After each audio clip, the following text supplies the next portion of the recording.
Good morning, good morning. So starting today off with some cereal. Normally before a big ride like this, I'd rather have something maybe a little bit more substantial like rice. But when you're traveling, you don't have everything that you're used to having, all the kitchen utensils and appliances. So we're just going with the cereal today. Really good. When you see that the second ingredient on this is milled cane sugar, you know it's gonna taste really f***ing good. So instead of renting a car and driving to the base of the climb, I'm gonna ride out there just for the hell of it. So it's probably about 30 miles from this Airbnb all the way to the base. So I've got the directions loaded onto the phone here. What's nice with the cell phones these days is that a lot of them already have GPS built into it, so you don't need a data connection if you want to see where you are on the map. So that is really handy for people like me who have a $3 cell phone plan but still want to use their phone as a GPS device. So it's really important for days like today, where it's a big long day on the bike. It's gonna be at least 7-8 hours if you include all the time that I'll be taking breaks, is to get as much food and as much water into you before you go. The more that you can eat and drink now, the less that you have to bring with you on the bike, since I'll be riding at a pretty easy pace, because all the food and stuff will have time to digest while I'm riding on the bike, going at an easy pace. But if I was gonna be going at a really hard pace, I wouldn't want that much food in my stomach because they're just kind of like bog you down. So I'm gonna be bringing 3 packages of these dried bananas with me, and then I'm gonna bring a small bag of dates. So these are like 400 calories each. So I got 3 of them, so that's 1,200 calories. And then I'll probably bring at least 1,000, 1,500 calories worth of figs with me. So that should be enough calories. I'll bring 3 bottles of water with me to get me to the top of the climb, because at the top of the climb there is a ski lodge, so I can actually get water at the top there, and then ride back down and ride right back into Vegas. All right, bike is ready to go. I'm ready to go. Let's ride all the way to the top of Mount Charleston. Boom.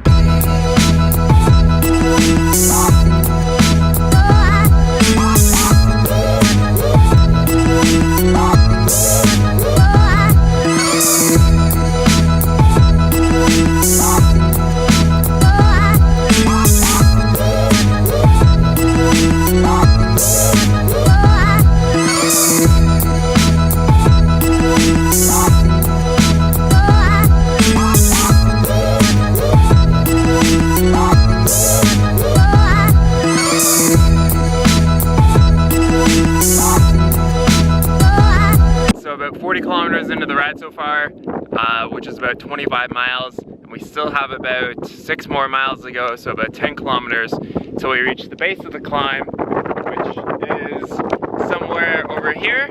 I'm just gonna have a bunch of figs and just keep on rolling. Alright, so I'm at the bottom of Mount Charleston here. It has taken me 2 hours and 20 minutes. It's been 53 kilometers to get to this point so far. It's been all uphill, and there's been a pretty strong headwind most of the way, so it's kind of been slow going, barely even averaging 23 kilometers per hour. But what that means, since it's been all uphill and headwind on the way here, when I'm riding back into Vegas, it's gonna be downhill and a tailwind. I'm gonna have a package of bananas here at the bottom, and then start my way up to the top of Mount Charleston.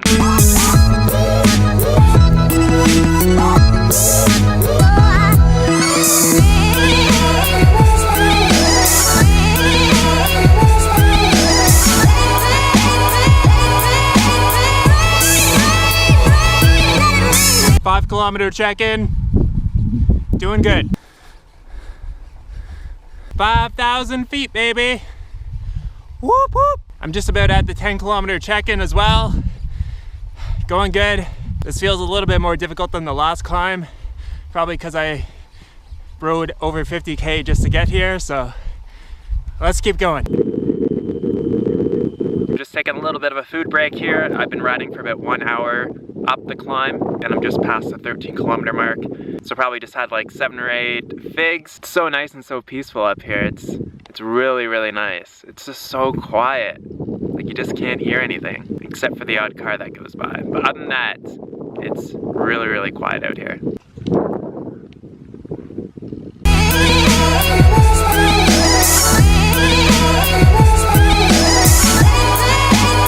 6,000 8,000 feet, baby! Whoop whoop! 21-kilometer check-in. This is starting to get pretty difficult. I'm a little bit lightheaded. I'm thinking it might just be the difference in the altitude. I haven't felt like this on one of these tall climbs before, so I think maybe the 2+ hour ride beforehand to get to the bottom is definitely taking a bit of a toll on me. I've been riding for about an hour and 40 minutes up here. Just gonna take her nice and slow all the way up to the top.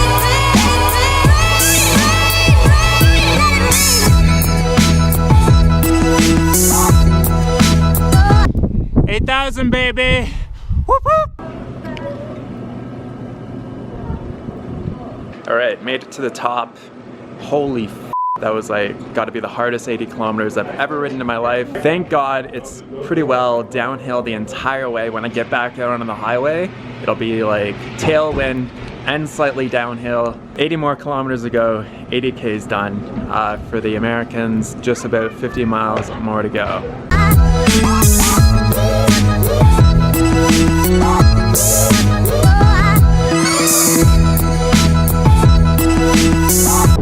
This descent is like just straight down. There's like no turns in it at all. It's so nice. Only 30 more miles to go.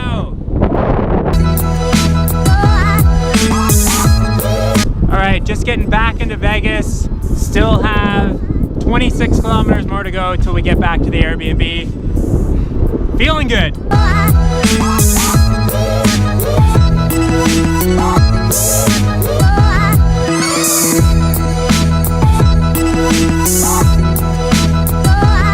All right. So I've been back from the ride for a while. Had a shower, got some raisins and beans from the local store. Just been eating those tonight. And I just wanted to quickly talk about how I kind of screwed up today's ride. So what happened was I misjudged the amount of water that I thought that I would need for the ride. I figured that I could get by with about 3 bottles of water from leaving the house. And so that means I only left myself with 3 bottles for 50 miles of riding. And about 17 of those miles is riding up the actual climb itself. So at kilometer 21, I realized like how dehydrated I was getting. I wasn't sure if I was bonking because I wasn't eating enough or if it was because I was dehydrated. But when I got to the top and I started drinking some water, I realized like how dehydrated I actually was. And when I was riding up, it was kind of scary because I was starting to get a little bit lightheaded and I wasn't feeling very good.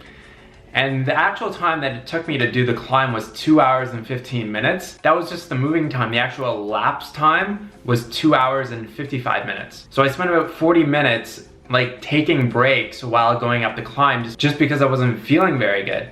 So that was a little bit of a lesson for me today. The problem or the challenge with that climb is not that it's actually a difficult climb.